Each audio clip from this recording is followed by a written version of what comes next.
Hoy en Cara a Cara hablamos sobre la reforma educativa. Hoy sube el dictamen a discusión en la Cámara de Diputados. Está con nosotros Augusto Chacón para el análisis y más adelante polémica por la elección de magistrados en el Poder Legislativo. El diputado Salvador Caro presentó una iniciativa para darle más poder al gobernador a la hora de designar magistrados en el Poder Judicial. Soy Enrique Tucen y comenzamos Cara a Cara. En esta mesa dialogan todas las ideas, se genera la noticia y se dicen las cosas. Cara a Cara, la información clara y precisa en voz de sus protagonistas. Cara a Cara, con Enrique Tucen.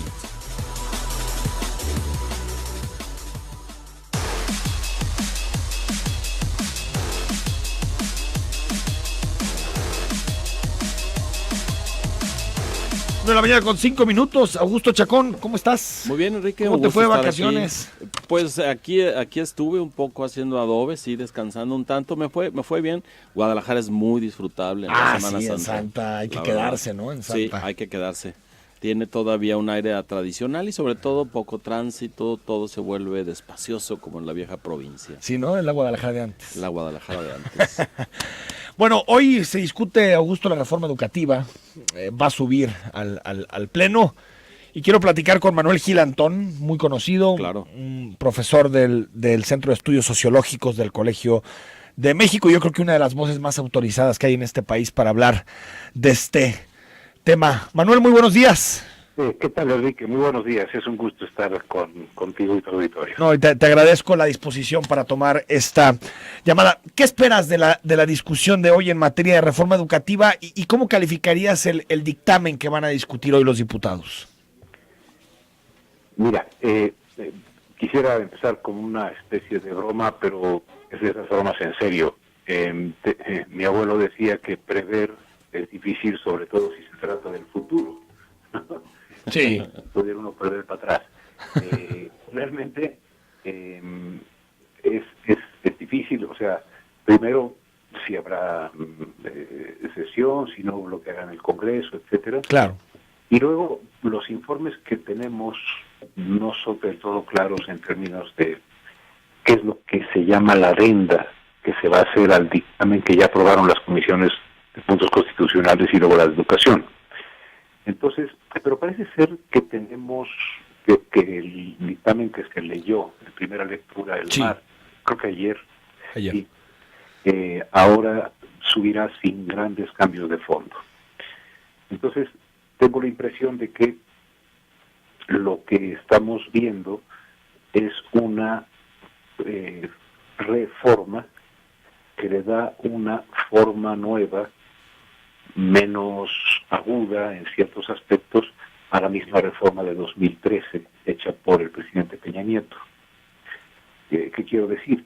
Que si algo caracteriza a 2013 es que pasamos de un promedio de 700 palabras en el artículo 3 a 2.400 súbitamente de 2012 a 2013.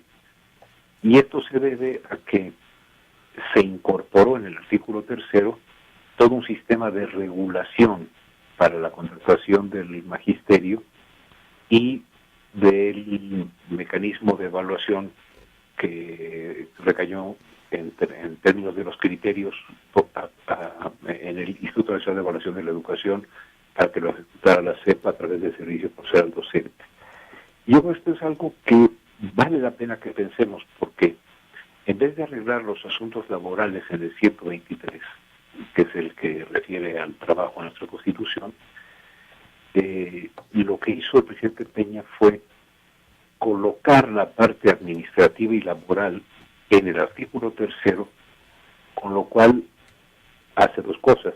Coloca al magisterio en un régimen laboral especial, que se ha llamado de excepción, y por otro lado, creo que ubica la evaluación como una condición para conservar el empleo. En este caso tenemos un dictamen que usa el mismo telar, es decir, ya no se aplicará la evaluación con fines de permanencia, eso se corrige, y por otro lado desde el Instituto Nacional de Evaluación de la Educación hay otra institución, Sí. no autónoma en términos constitucionales, pero sí con todos los rasgos de la autonomía constitucional, nada más que no se dice, y luego, en vez de servicio social docente, un servicio para el desarrollo de las maestras y los maestros. Entonces, tengo la impresión, Enrique, que en una mirada de mayor alcance, seguimos teniendo un problema. Estamos haciendo parches en la Constitución.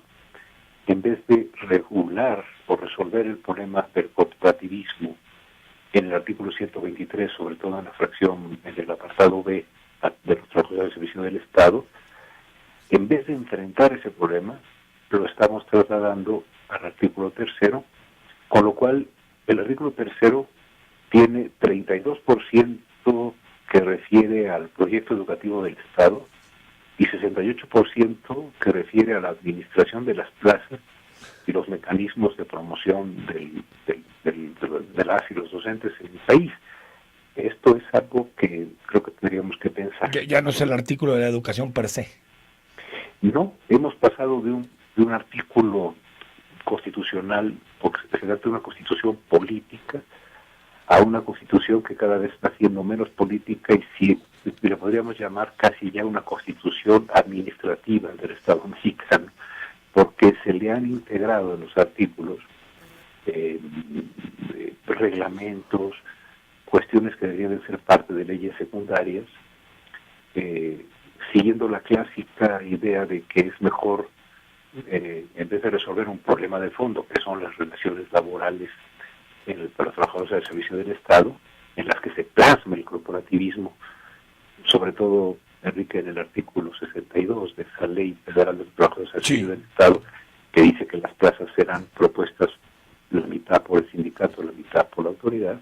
En vez de resolver eso que es impresionante, cristaliza en ley el corporativismo, en vez de quitar eso que es absurdo, se deja tal cual y se modifica el 3, metiendo ahí el régimen especial para el magisterio. Entonces, tengo la impresión que eso es lo que hoy se someterá a discusión. Creo que, aunque prever es difícil, ¿verdad?, creo que será aprobado si es que hay sesión y pasará a senadores. En senadores me parece que habrá otra discusión y si se aprueba en senadores sin cambios irá a las legislaturas, ¿no? Has advertido en algunos artículos, Manuel, el riesgo de tomar la vía corta en materia educativa. Escribiste hace algunas semanas sobre este tema, decías que la reforma de Enrique Peña Nieto había sido la vía corta en lugar de buscar grandes consensos, de dialogar con los profesores. ¿Ves este mismo riesgo en la reforma que se está discutiendo y que hoy sube al Pleno? Yo creo que lo que tenemos es, me acuerdo, Enrique, muchas gracias por leer ese texto, ese refrán cubano que dice no deje camino por coger la vereda, ¿no? En el sentido de, en vez de enfrentar el asunto laboral donde debe hacerse, incluirlo en el 3. Pero también me parece que hay una cosa que voy a decir, de la que estoy convencido, no es popular ahora hacerlo, pero es una obligación ética. Me parece que la iniciativa que propone el presidente López Obrador el 12 de diciembre para dar cumplimiento a la aprobación que prometió la reforma de Peña Nieto fue sumamente pobre, no corresponde a la envergadura que debería de tener una propuesta educativa correspondiente al esfuerzo incluso anticipado de hacer una cuarta transformación. Si realmente quiere transformar un país, una de las partes centrales es un nuevo proyecto educativo que se ajuste a esa nueva realidad que se proyecta. Entonces, me parece que, como se dice en el fútbol, en los deportes, el saque, es decir, la primera jugada del presidente, del equipo de educación del presidente fue Muy insuficiente, ¿no? Si quitamos la permanencia, la gente nos deja pasar. Y si quitamos al INE, pero dejamos algo parecido al INE, y si quitamos el servicio federal docente, pero dejamos algo parecido, también nos van a dejar a pasar. Y es de una pobreza en términos pragmáticos, cuando lo que se necesitaba sería, creo, la propuesta de un horizonte doctrinario, de un horizonte filosófico, humanista, etcétera, ¿no? Entonces, con base en esa, digamos, escasez de ideas y una exposición de motivos muy, muy lamentable en términos de su análisis, incluso ¿te acuerdas? Se les olvidó lo de la autonomía de las universidades, etcétera. Bueno, se les olvidó entre comillas, ¿no? Así es.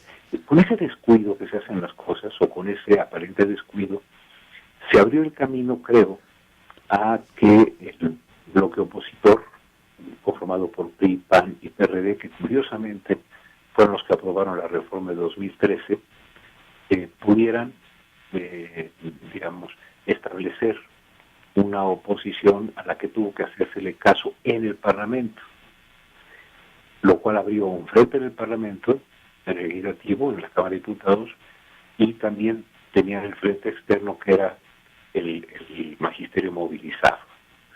Entonces, el que a dos amos sirve, dice el refrán, al menos con uno queda mal.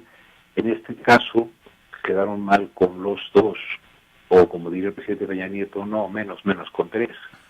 Es decir, con el magisterio, con el bloque parlamentario opositor al presidente, al oficialismo actual, y sobre todo, pues con la educación en el país, con las niñas y los niños, porque otra vez el artículo 3º es todo menos educativo.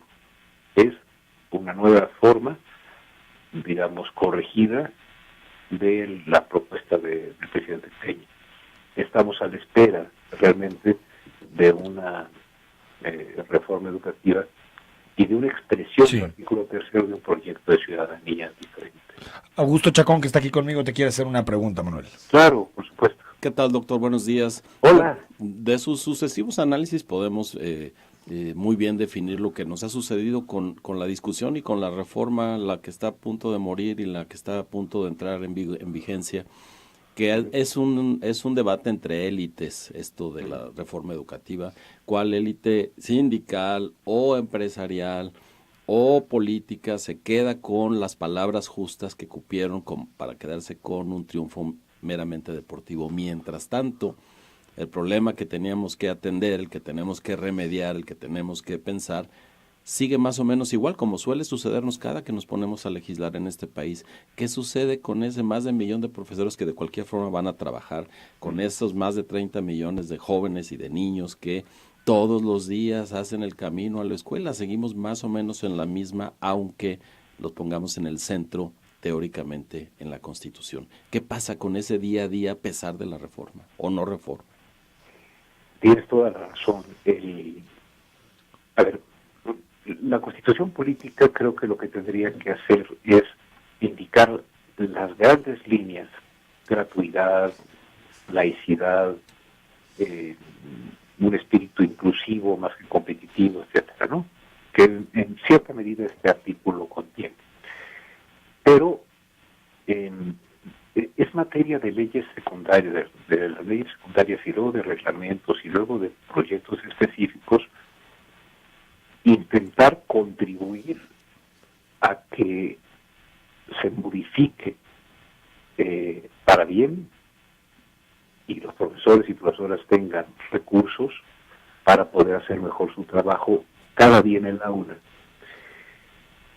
De hecho, yo diría que las reformas educativas en todo el mundo ocurren cuando ocurre algún cambio en el aula, no cuando ocurre simplemente un cambio en la estructura de la Constitución respectiva.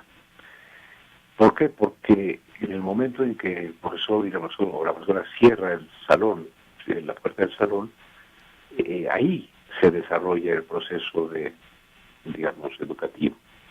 ¿Cómo hacer para que esto suceda? Bueno, lo primero que te diría, y le diría a Enrique, al auditorio, estando seguro de que no tengo ni la última palabra ni la razón para nada, simplemente mucha pasión por el tema, es que la modificación de la educación en el país no puede ocurrir sin el entusiasmo del magisterio en un nuevo proyecto que suceda en las aulas, y además que no sea un proyecto chilantrocéntrico. Sí. Que de verdad, es decir, ustedes están... Como el pasado, ¿no? Como el de Peña. Y ustedes están... Y además, fíjate, Enrique, yo creo que desde muchas décadas Sí, antes, sí. se supone que lo que ocurre en la SEP y se dice hágase, va a hacerse en Zapopan, en Guadalajara, se va a hacer en Chiapas. Perdón, eso es desconocer al país. Exacto. Entonces, yo sí creo que hay una pérdida de piso de las personas que llegan a la Secretaría, suponiendo que por decir, por mandar una circular o por hacer una modificación a los términos de contratación, etcétera, las cosas van a cambiar. A ver, el asunto no es que cada escuela haga lo que quiera, sino que la Constitución genere las líneas básicas de la educación en el país y luego los estados, no las provincias. No tenemos provincias en este país, afortunadamente, tenemos entidades federativas, y los municipios tengan capacidad para diseñar los procesos mediante los cuales podemos alcanzar ciertos estándares, podría decirse, o ciertas capacidades, ¿no? Por decir, ningún chiquillo en primaria, ninguna chiquita en primaria que termine, tiene que tener dificultades para leer y escribir y hacer operaciones aritméticas y ubicarse en el mundo. Ok, vamos con ese plan a soltar a las entidades, pero no a los gobernadores, sino a consejos educativos estatales, para que por secciones, por sectores del sistema educativo, generen proyectos que estén adecuados a su realidad. Totalmente. Entonces, yo tengo la impresión de que a veces he pensado que la mejor reforma es la no reforma centralista y darle una forma federal en serio al desarrollo educativo. Me parecería que habría que, con calma, ir haciendo programas piloto al respecto, porque de otra manera estamos condenados a grandes transformaciones en los textos constitucionales, que no repercuten en el aula, ¿no? Claro, y grandes pleitos incluso, ¿no? Que tienen que ver más, curiosamente, con el control de las plazas. Digamos, se estableció un convenio muy antiguo entre el gobierno federal y el Sindicato Nacional de Trabajadores de la Educación, hasta el punto que los expertos saben que al CENTE lo fundó el gobierno, no lo fundaron los profesores. En esta lógica del corporativismo que nos ha caracterizado durante muchos años. Entonces, parece ser que el asunto del tercero está en a ver, te pasaste de la línea y ahora vamos a recuperar nosotros el 75% en vez del 50% que teníamos, etcétera. Ese arreglo administrativo, burocrático y de control no va a generar modificaciones en el terreno del aula y sobre todo, a ver, muchachos, en la maravilla de leer. Ustedes tienen en Guadalajara una feria internacional del libro que es envidia para todos nosotros, ¿no? Bueno, debería de haber, no quiero decirlo más que en sentido figurado, aplastados en términos de tratar de entrar cuando nuestro sistema educativo genere lectores en vez de repetidores de lo que los profesores. Totalmente. Doctor Gil Antón, antes de despedirlo, porque me queda un minuto y me gustaría hacerle Muchas esta gracias. pregunta que ha generado mucha polémica.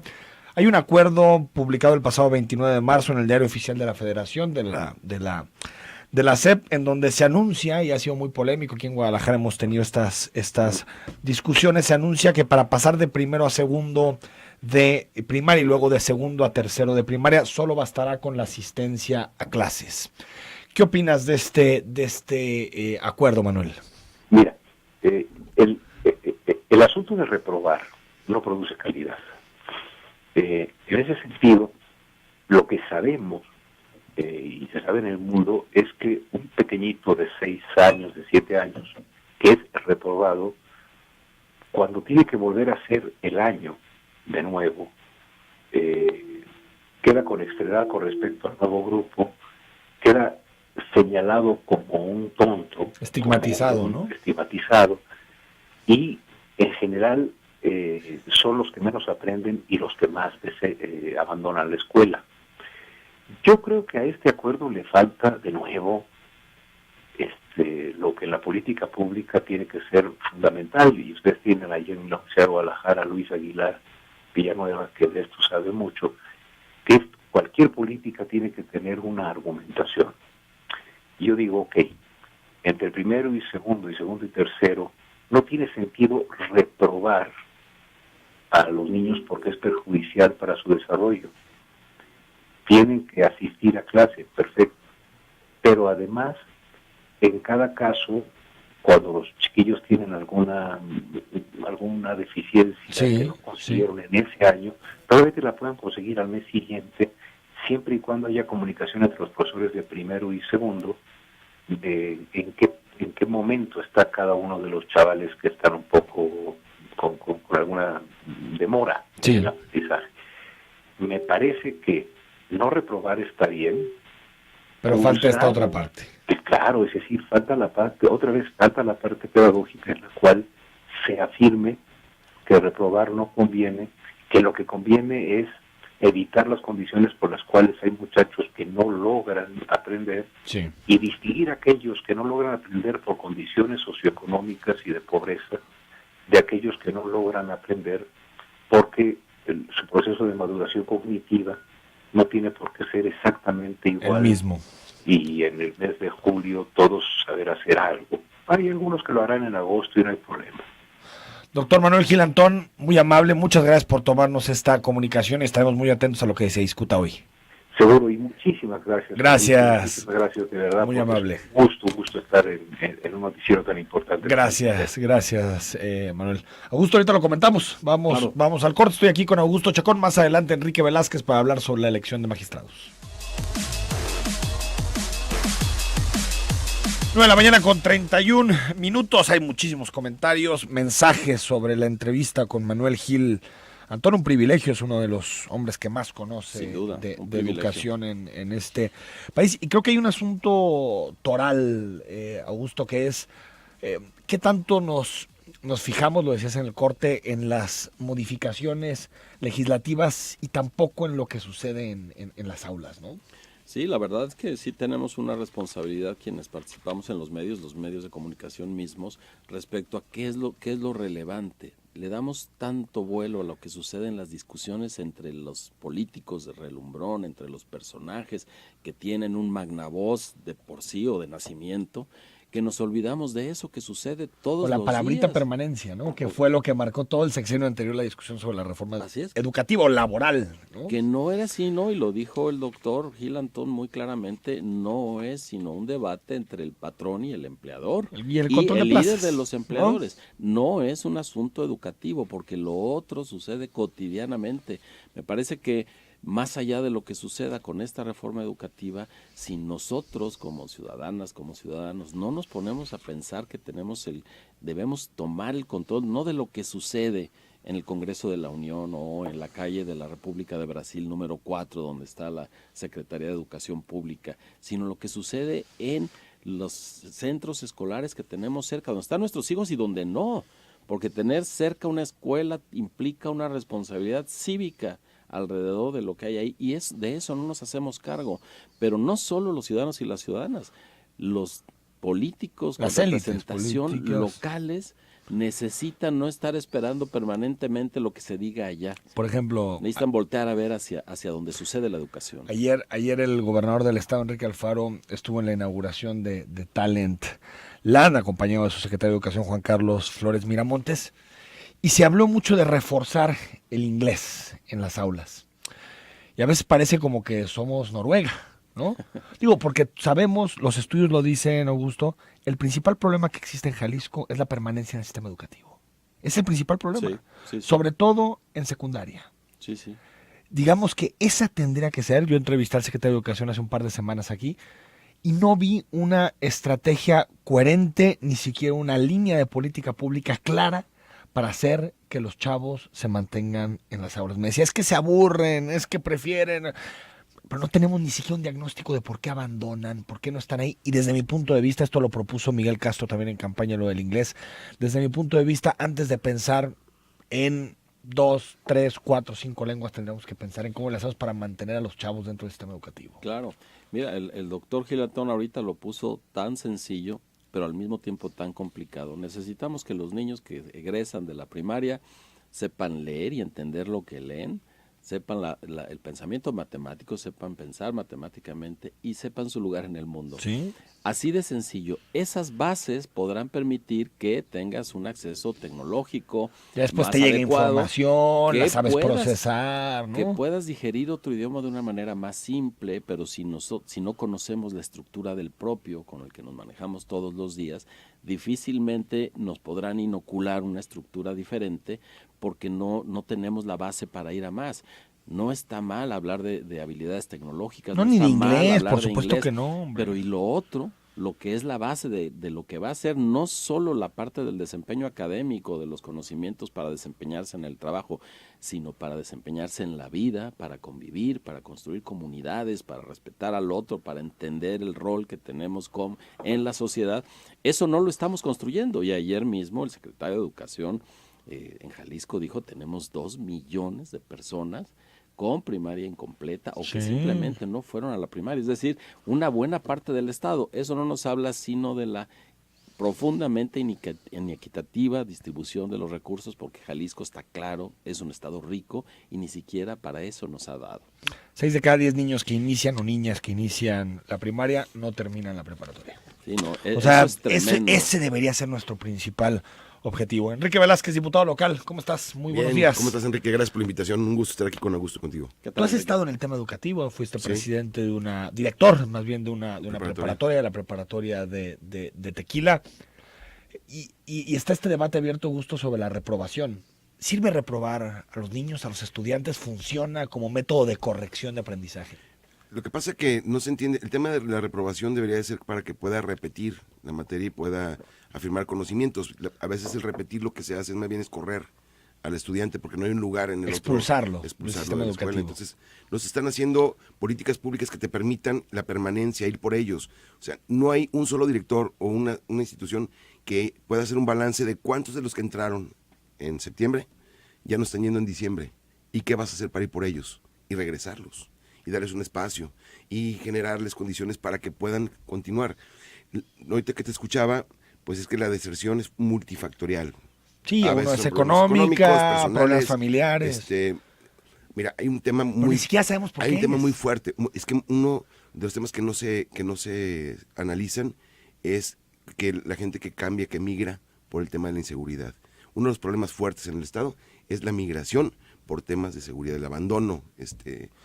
Pero lo primero que tenemos que tener de la Secretaría de Educación Jalisco es un diagnóstico. Así es. ¿Por Así qué es. abandonan los chavos? Y a partir de un diagnóstico correctamente hecho, profundamente hecho, que este gobierno tiene la capacidad, podremos saber cada uno de los actores de la educación, que somos toda la sociedad, saber en qué momento vamos a incidir, en dónde y cómo. Y eso no nos lo han dicho, porque seguimos pensando que depende de la voluntad de un gobernador o de un secretario o de un ministro. Y se ha entendido mal. Se ha entendido mal un poquito la parte esa es que no se pueden reprobar los de primaria o no se puede reprobar. No es que no se puedan reprobar. Es cómo tienes que hacerle para que se queden. Para que sigan el sistema educativo. Chacón, gracias, como cada miércoles. Al contrario, Enrique, un privilegio estar aquí. Buenos días a todas, a todos. Enrique Velázquez, buen día. Un gusto verte. un gusto. Vamos al corte, hablamos con Enrique Velázquez sobre elección de magistrados.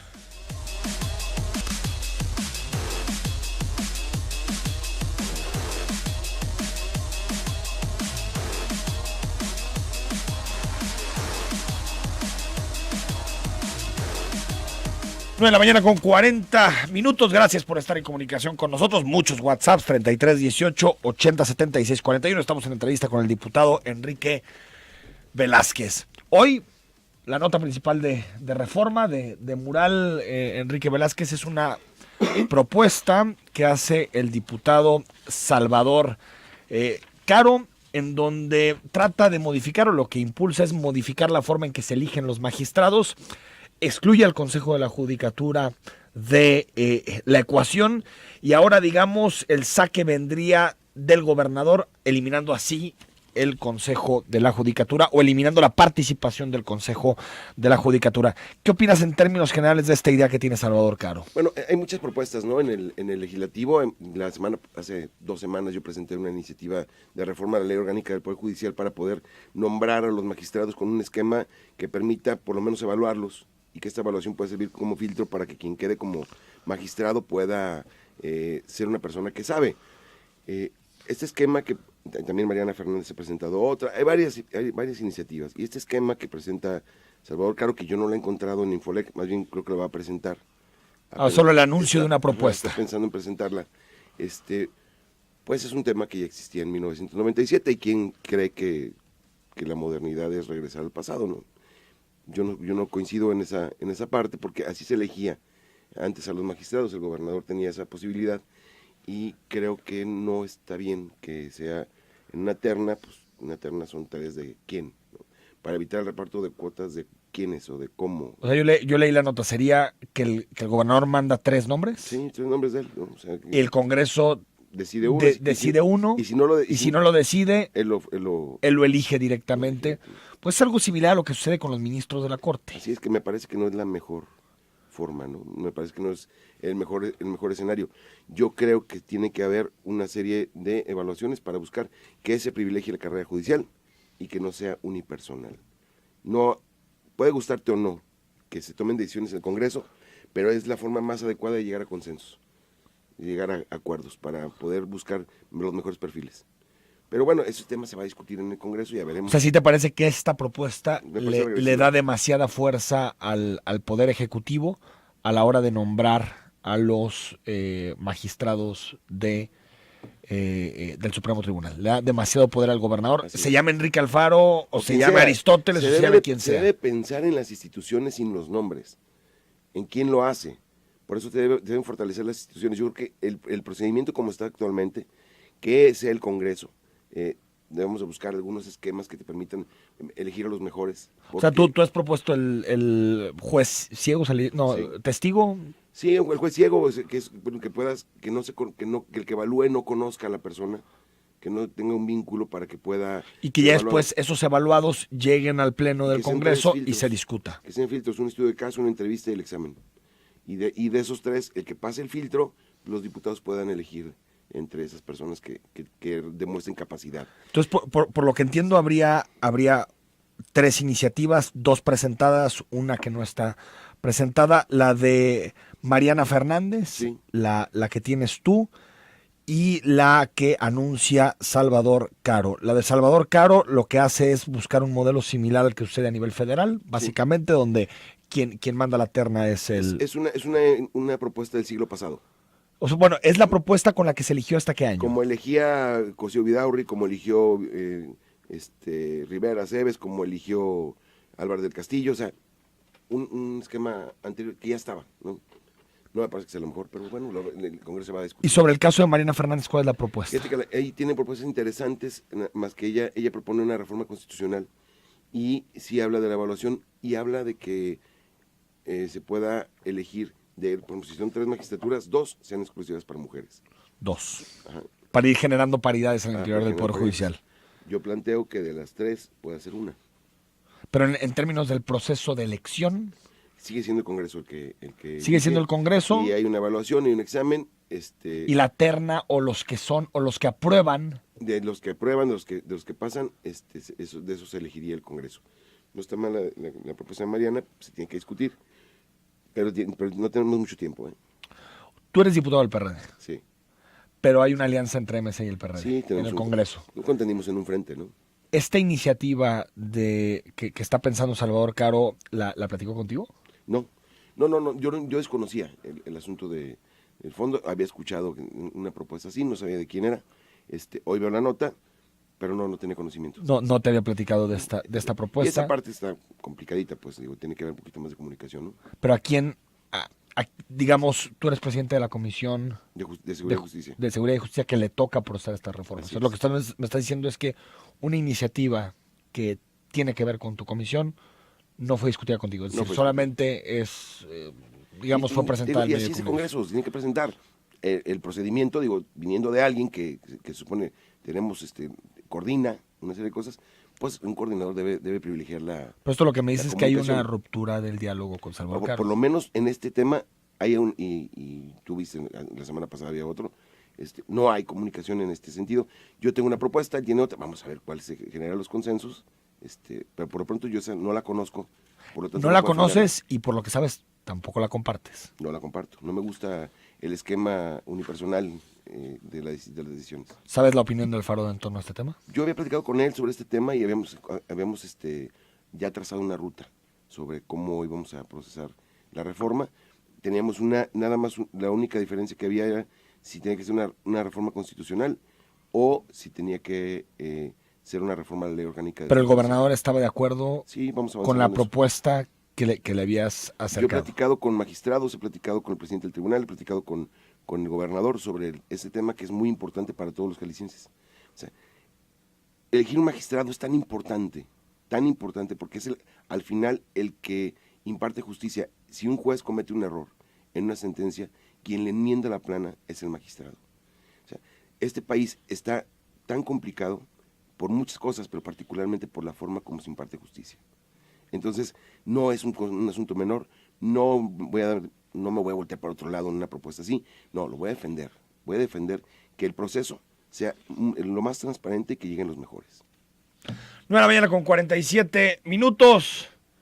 Muchos mensajes, muchos comentarios. Al regreso seguimos platicando con Enrique Velázquez y leemos tus preguntas y cuestionamientos.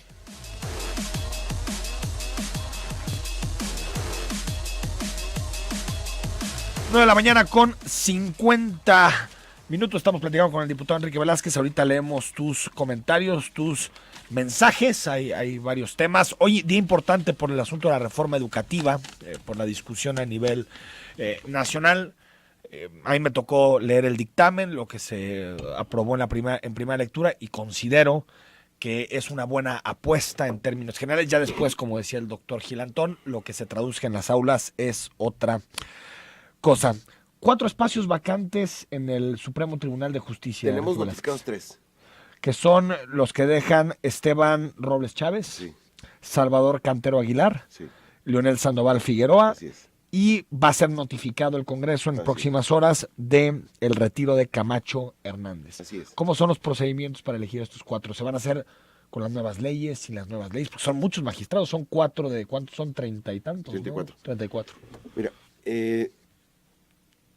tiene que seguir una convocatoria emitida por hasta ahorita como está el asunto, es una convocatoria emitida por el Congreso del Estado, se inscriben en el Consejo de la Judicatura, ellos pasan una lista, se van los elegibles, nosotros queremos innovar en el asunto, aunque ya hace años se había implementado el asunto del examen, pues queremos un sistema como el que se hizo en la Judicatura Federal, de un examen, queremos un caso de estudio que puede ser evaluado por los mismos magistrados y queremos una entrevista con la Comisión de Justicia. Esa es la idea de la reforma que estoy planteando yo, ¿no? Pero entonces que estos 4 ya sean electos bajo la nueva fórmula. Así es, O sea, entonces primero discutir los cambios así es. y después discutir. ¿Hay plazo Por- para sustituir? Son 90 días lo que puede cubrir el secretario de acuerdos a un magistrado, sin embargo no hay sanción y el Pleno del Supremo puede suplir las vacantes con otros magistrados en lo que hay los nombramientos. Pero queremos darle celeridad al asunto, lo más pronto posible, haciendo las cosas bien. Le hemos dado tiempo para la discusión, siguen saliendo, como te pudiste dar cuenta hoy, siguen saliendo propuestas, todo es bueno, hay que discutirse. Y bueno, pues que exista debate en el Congreso, ¿no? Que exista debate en este tema para que tengamos el mejor mecanismo para elegir magistrados. La reforma integral del Poder Judicial, porque una cosa es la elección, que es una parte fundamental, esencial. La reforma integral que tiene que ver con transparencia en las sentencias, el perfil que tienen que tener los magistrados, las incompatibilidades, los conflictos. Todo este debate en torno al Poder Judicial es mucho más. Sí, es mucho más amplio porque tiene que ver con el asunto de los jueces. Sí, de los jueces, la hacienda judicial. ¿Eso para cuándo? Ese tema lo estamos trabajando ya.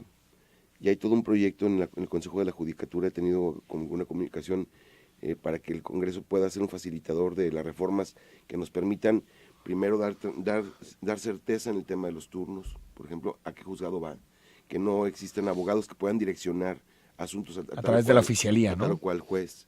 Se habla mucho de la corrupción que hay en ese espacio. Tenemos que quitarme más la mano del hombre y meter más el tema de la tecnología que pueda darle certeza jurídica a cada una de las personas. El tema de la justicia es tan importante. La Revolución Mexicana se hizo por muchas cosas, ¿no? La desigualdad, la pobreza, todo esto, pero particularmente por la forma como se impartía la justicia, por la forma como hacía la gente justicia por su propia mano, y eso está pasando ahorita. Entonces, a todos los gobernantes, a todos los que estamos en un espacio de un cargo público donde tomamos decisiones, nos debe de motivar, nos debe de llevar, transformar las instituciones para que la impartición de justicia cada vez sea un tema que tenga a la gente con mejores condiciones para decir que hubo por lo menos una balanza donde puso cada quien en su lugar, ¿no? Y eso no está pasando. Creo que estamos pasando por una época difícil en el tema de impartición de justicia, y tenemos que tomar con mucha seriedad nuestro trabajo, con mucha seriedad eso que estamos haciendo para poder resolver un problema tan grave. Diputado, este año va a haber reforma del Poder Judicial. Este año tiene que haber reforma. 0632, te mandan saludos cordiales de parte de tu grupo de la Prepa 3 de tus años como estudiantes, de los Flores Gómez. Yo fui maestro de la Prepa 3, fui secretario de esa escuela. Un abrazo. Bueno, nos dice Carlos Negrete, bueno, perdón Carlos, leí lo anónimo después, ahorita lo platico y lo veo directamente. Buenos días, Enrique, gran programa. Oye, no hay nadie que le diga a don Merlín AMLO que no tiene la varita mágica para hacer lo que México camine. Creo que sus dichos y desdichos polarizan totalmente a México, ni para adelante ni para atrás. Estamos en duda. Me desorienta este presidente fifí, le dice Javier. Gracias, Javier. Creo que ha sido, debo de decir, y les recomiendo la columna que escribió Jesús Silva Herzog Márquez en Reforma el lunes. Creo que ha sido la semana más difícil del presidente, desde el viernes pasado hasta este miércoles, el momento en donde se ha visto más descolocado, sin capacidad de respuesta, sin posibilidad de generar su agenda. Bueno, nos dicen que hay muchísimo tráfico en el ingreso a Guadalajara por Technology Park. Nos dice Fernando Reyes, tu tocayo se comprometió en tu programa a visitar a Temajac. Hasta la fecha, nada de nada. Y te vuelve a decir, pueblo olvidado. Mira, Fernando Reyes, te hace un seguimiento estilo central del Barça, así, directo. Tuve una reunión a Temajac con algunos vecinos hace 22 días más o menos, pero no fuimos a la plaza. Tenemos que convocarlo. Yo me comunico con él. Bueno, nos dice Néstor Cervantes, Enrique, un saludo excelente. Tengo varias preguntas. ¿Qué sucederá con la autonomía curricular, la cual no tiene una calificación? Soy maestro de autonomía, anteriormente de tecnología. Con la reforma se bajó mi categoría de docente o tecnólogo, trabajo. Para los diputados y políticos les invito a la clase para que realmente entiendan la medida de educación. Néstor, en la tarde en el noticiero vespertino tendremos 2 o 3 opiniones sobre la reforma educativa, ya cuando tengamos más claridad sobre cómo queda el dictamen. Gabriel Alcalá, la educación, como todo lo que se aprende, sea trabajo, si se hace divertido, se captura a la persona y quiere estar ahí y no abandonar. Vean al interior de cada uno. Hugo Guevara, buen día, Enrique, y al señor Chacón, en referencia a la reforma educativa, tal parece que a las personas que les toca tomar ciertas decisiones le temen a los sindicatos. Tienen que tomar decisiones pensando en el desarrollo humano, educativo, psicológico, no en beneficios para la cúpula. Lamentablemente siempre está el chantaje de la cúpula magisterial. Buenos días, Enrique, la reforma educativa solo es para mantener profesores que no saben y que odian enseñar, para maestros que no enseñan, que odian sus propias vidas tristemente. Ahora, con eso, ¿qué va a pasar con los niños? Solo con ir fácil los maestros no van a trabajar. Disculpa por lo que voy a decir, ya hubo un 68 de alumnos, ahora falta un 68 de maestros. Si nos mandas un video, ¿crees que este video sea fidedigno? Ahorita lo checo con mucho gusto.